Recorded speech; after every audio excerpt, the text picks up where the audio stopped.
So the topic today is numerical methods for solving differential equations. Everybody in engineering, they study in their first year or second year the differential equations, how to solve them. And in many cases, in first few years, we also study how to form differential equations. So differential equations, they are just a mathematical tool to investigate a phenomena. So what we basically do is that we have a phenomena with us. So the most common example which we study is the spring mass system. So we have a spring which has some mass and it is attached to a fixed wall. And then how it vibrates. So for that, we have a differential equation. So we all know what is a differential equation. It is nothing but mx double dot plus cx dot plus kx is equals to, if some forcing is there, then that forcing. So that is the most simplest differential equation we have seen. Other examples include population modeling. So this is also a very basic equation which we have all seen. So the solution of this equation is exponential to the power of something. So when we go to more complex phenomena, like for example, fluid flow, when we apply the Newton's law of motion, then we get Navier-Stokes equations. So these are partial differential equations for solving fluid flow problems. When we go to structures, we have Euler-Bernoulli equation. This is one of the example. There are many equations in structures. For example, so Euler-Bernoulli is for a beam, deflection of a beam. Then if we look into heat transfer problems, then we have Fourier's law or heat transfer. So for convection. So basically, these I am just giving different differential equations which are there, which govern these problems. And we have to solve them to get the correct solution. The other way of getting the solution is doing experiments. And doing experiments is very tedious. It requires very big infrastructure for carrying out experiments. This requires but for doing this, it requires very good mathematical knowledge for solving. So one part is developing these equations and other part is solving these equations. So developing these equations is mainly done by mathematicians and physicists. But as engineers, it is our responsibility and it is our duty to solve these equations accurately. Sometimes, so there are an analytical solution to this, some problems is not available. By analytical solution, I mean which we obtain using mathematical techniques. And they are complete solutions, they are continuous solutions. So what happens in them is they are very mathematically intensive and it is not always possible to solve this and get analytical solution if the geometry or if the problem has very complex geometry. So analytical solution is not possible. And sometimes what happens in analytical solution, you end up solving long multiple equations, which again you have to solve using any iterative method, which is again a computational technique. So for example, if you look at analytical solutions in fluid flow, we have potential flow solutions. So those are analytical solutions. But the problem is that they are for incompressible and inviscid flows. So this many of you must have studied during your fluid mechanics course, the potential solution. So there's flow past cylinder, then flow past ellipsoid, Rankine body, Rankine oval, all those kinds of solutions. So these are analytical solutions. But if you want to solve flow past an airfoil, then you viscous flow past an airfoil, then you have to use numerical techniques. So this presentation is about those techniques. So basically numerical techniques, we convert differential equation into linear equations. So you have equations which are of the form dx by dt, d2x by dt, they have these types of terms. So we have to convert them into linear equations, which are easier to solve. So you have the form ax plus bx equals to c. So all the techniques which we use for numerical techniques which we use, they end up doing this thing. All of them do this thing. They convert differential equations to linear equations. So if you remember how we solve PDEs in mathematics course, so you'll remember there is a method called method of separation of variables. So in that method, if you remember, what we do is we separate the variables in two different forms and try to convert a PDE into ODE. Okay, so that is also similar to this thing. If you remember method of characteristics, in that also we convert a PDE into a ODE, ordinary differential equation. So I'll just describe these terms. So ordinary differential equations, we all know. For example, I just mentioned the equation of motion of a spring mass system. So they have only usually in one direction. The variables are changing only in one direction. So usually what happens for many ODEs, analytical solutions are available. But when we convert PDE into a ODE, for that usually methods are not available.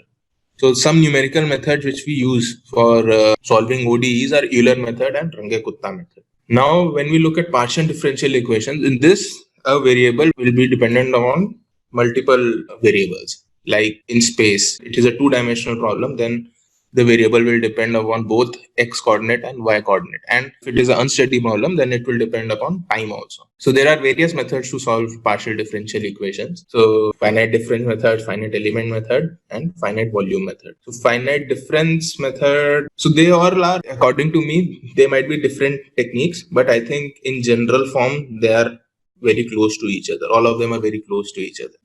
I can also show that when you, in a simple problem, that finite element and finite difference method will give same results. Anyway, but yeah, so the main agenda of methods, the main aim of these methods is to convert differential equation into a linear algebra problem. Ax equals to b. That is the main agenda over here for all the methods in finite difference, finite element, and finite volume. So what they do is we discretize the domain. We have a continuous domain. We break it into small parts, and we solve some linear equation which comes from these partial differential equation in the form of linear algebra. So we all know how to solve Ax equals to b. We have done it in 10th class. Okay, we have done it for a 3x3 matrix. If you are from CBSE, we have done for 3x3 matrix how to solve Ax equals to b. But if you want to solve for larger matrix, there are several techniques. So I'll just mention quickly what are the current trends. So current trends are higher order methods. So what happens is, let's say I have a partial differential equation of second order. Okay, but I use some functions converted into a linear algebra problem, which are not second order, which are linear. So what will happen is that I will miss something. I will miss that second order physics, which is there in the equation. So what we do is so the current trends are, earlier what were people doing was using low order methods, first order method. But what has happened is that many partial differential equations have now, especially in physics field, they have become fourth order or fifth order. So people are using very high order functions to solve those equations. And similarly, there are compact schemes in finite difference method.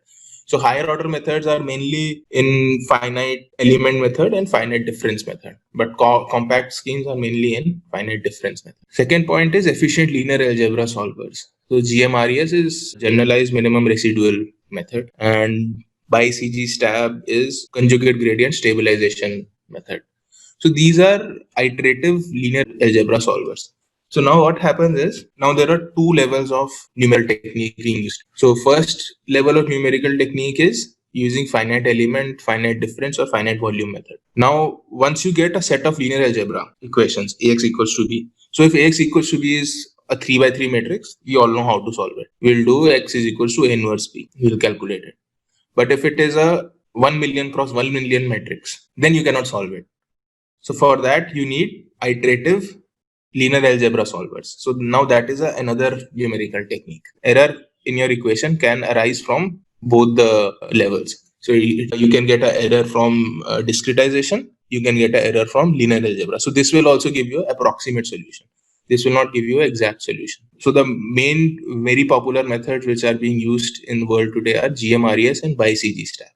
So these are also iterative methods. Now to solve these big problems, 1 million cross 1 million problems, you can't do it on a slow computer. You have to have a very fast computer to do it. So, but to implement these programs in a fast computer, supercomputer, you require GPU and CPU parallel programming. For CPU, there is MPI, OpenMP for CPU, and for GPU, there is CUDA, OpenACC, which you have to implement in your program. So in India, there are several supercomputers in India.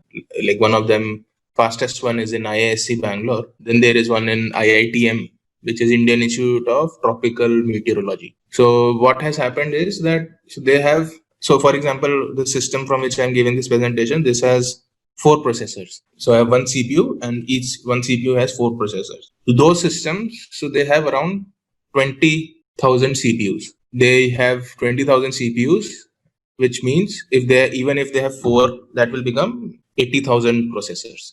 but it is more than that.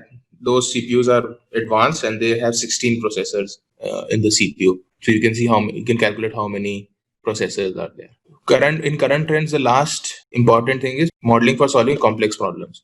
So like I said, that mathematicians which they deal is providing differential equations for solving complex problems. So for, let's say, for fluid, it is available for simple fluid. But let's say I have a mixture of fluid, chemical mixture of fluid. So how will I solve those equations? So what will be the modeling? I have Navier-Stokes equation for simple fluid, but let's say I add there are a mixture of fluids. How will I modify that problem? How will I modify the Navier-Stokes equation? So that is one of the current trends. But that is more for mathematicians to think about compared to engineers. I'll talk about computational fluid dynamics first. So on the leftmost figure, you can see the flow paths and airfoil, turbulent flow paths and airfoil. So this was done in Europe, in Spain, basically, on a supercomputer. It is required a large amount of time to compute. So you can see there are flow paths and airfoil, and you can see these turbulent structures in the flow. You can see vortex shedding happening in the flow, and then you can see the flow is separating near the leading edge, and then it's becoming turbulent. So this has several applications. One of the first application is, of course, an aircraft. Airfoil wing is used in an aircraft. The other application is heat transfer in gas turbines. So when you have turbulent flow, the heat transfer is investigating techniques to induce turbulent flow over in the airfoils. In the middle and the rightmost, these are the problems which I am working on, along with some colleagues. So this, I don't know if you can identify it, but this is a flow past a cricket ball. Okay, so you can see these seam. So over here, we can see these turbulent structures in the flow. So the one more important thing is this is flow past a rotating cricket ball. So it is rotating about the axis perpendicular to the seam. So the idea behind this is to understand, impart rotation and have a seam angle deceive the batsman. So usually what happens is, we all know what is reverse swing and conventional swing. But so those batsmen are now trained to handle those balls. But if you are imparting some rotation to the ball, then you can confuse the batsman even more. So this is one of the problems which we are working on, that how the forces act when we impart rotation.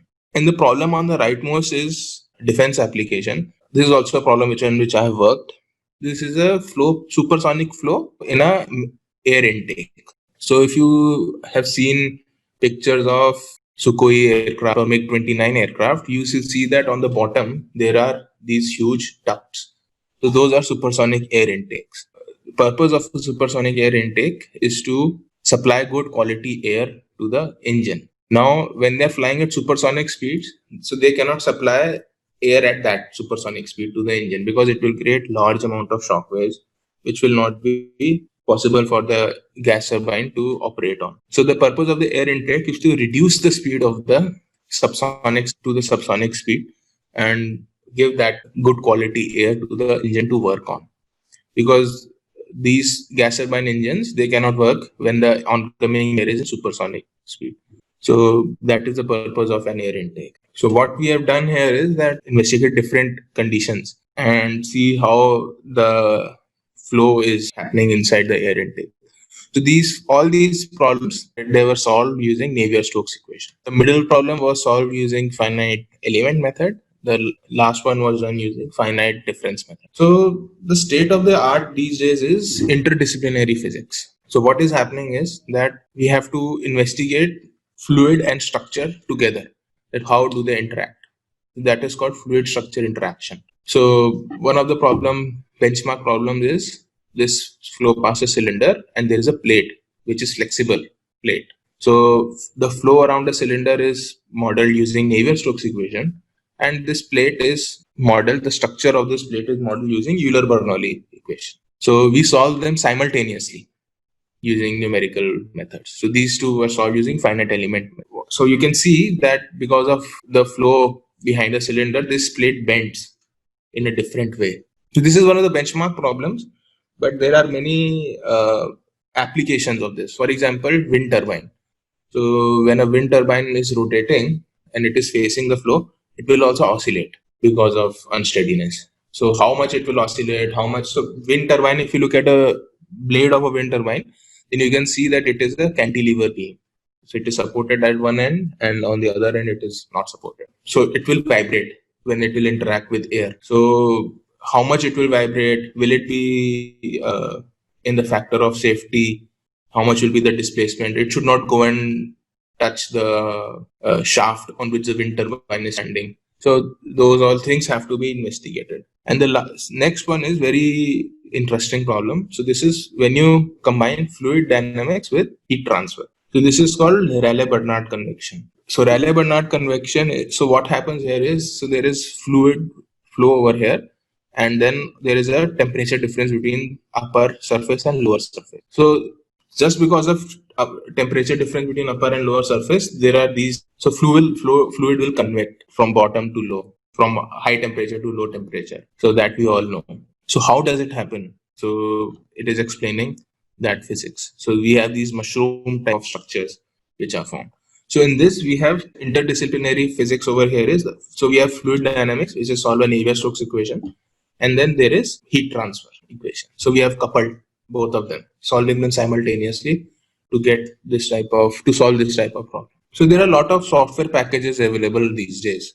So, but when these were solved, so the software packages were not available. So these were solved by doing the coding ourselves, by whoever have done them, they have coded it themselves. So if you want to solve state-of-the-art problems, you need to know coding. Otherwise, you will be limited to whatever the software provider is giving you. Okay, if he thinks that this is the problem which has to be solved, then he will give you that only. But if you want to get the state-of-the-art, then you have to do it yourself. And most of these problems, they are first solved by academicians or researchers, and then they are picked up by the software companies to solve. So all the problems which I have showed here, they are not done using any software. They are all using in-house codes. So the middle one and the rightmost one were done using in-house codes. This was done by somebody, the leftmost was done by somebody else, but it was using in-house code. None of these problems are solved using software. Now you can solve, but at the time when it was done, software could not do this. Okay, so that can bring me to the software provider. So for learning, solving these equations, you don't have to buy anything. You just need GNU distribution of C++, Fortran, and Python. So Python, I think, is free, and it is, anybody can use it. So it is not a GNU distribution, but for C++ and Fortran, it is GNU distribution is available. There are other distributions also. There is Intel's distribution is there, but Intel's one cost money. But I think it is free for students. You can use it. And Python is free anyways. And for post-processing, you can use Python, GNUplot. So GNUplot is also another technique. Spreadsheet. And I missed one thing. You can also use ParaView. This is one of the post-processing technique. Okay, so the technical content, so we can, thinking out loud, what we can have. So solving ODE using Euler method and Runge-Kutta method. So that is, I think everybody must have studied this in their courses, but I think programming them is very important. If you're able to program them, then other methods are very easy for you. Then you can discuss finite solving PDE using finite difference method and finite element method.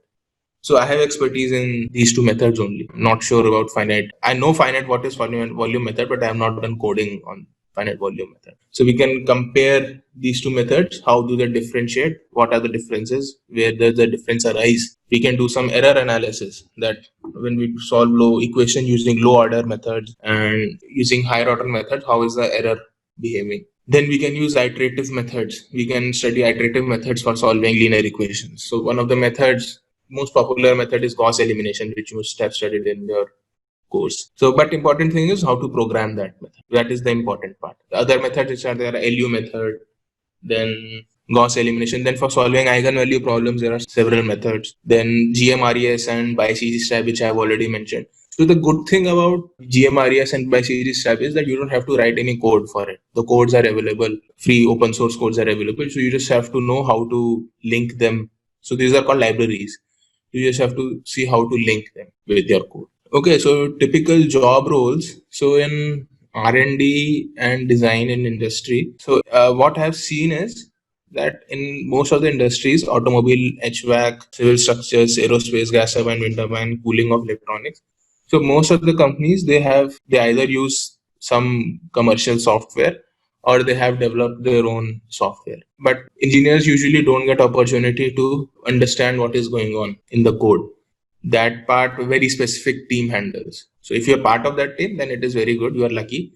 But many engineers, they're not part of that. So they don't get chance to work on the programming and coding of those codes. But more prominent in India in this area is fundamental research at IITs, ISC, NIT, CSIR labs, ISRO, and other institutes. So they are carrying out fundamental. So in India, it is opposite to what is there in United States. So in United States, companies which are there, Lockheed Martin, Boeing, they drive the R&D part. They are the spearheading which funds the fundamental research projects. So for example, I'll just go to this problem. Okay. So if you look at this problem, you'll say, oh, what is this problem? You have never seen any application of this problem. Cylinder with splitter plate. Why should I do it? But this is an important benchmarking problem for the solution. So until unless you get an accurate solution using numerical methods for this problem, how do you expect to get correct solutions for a wind turbine or a flutter in an aircraft? So you have to do some simple problems first to solve the more tougher problems. So those things are done in fundamental research in these institutes which I mentioned. But in India, it is opposite. In India, the research is driven by these institutes, and the R&D and design in industry, they mainly use the products, the commercial softwares or softwares which have been developed outside. But the things are changing right now. I've seen many companies investing in developing their own codes because commercial codes are becoming very expensive these days. So many industries are working on getting their own codes. That gives them independence and they'll save a lot of money. So for example, ANSYS commercial license can cost you around 2 crore, 3 crore rupees. So if there is a mid-size engineering firm, then they cannot afford that much money for that software. So they're developing their own. So many of them are collaborating with IITs and ISCs, professors in IIT and ISCs to develop those codes. Okay, thank you.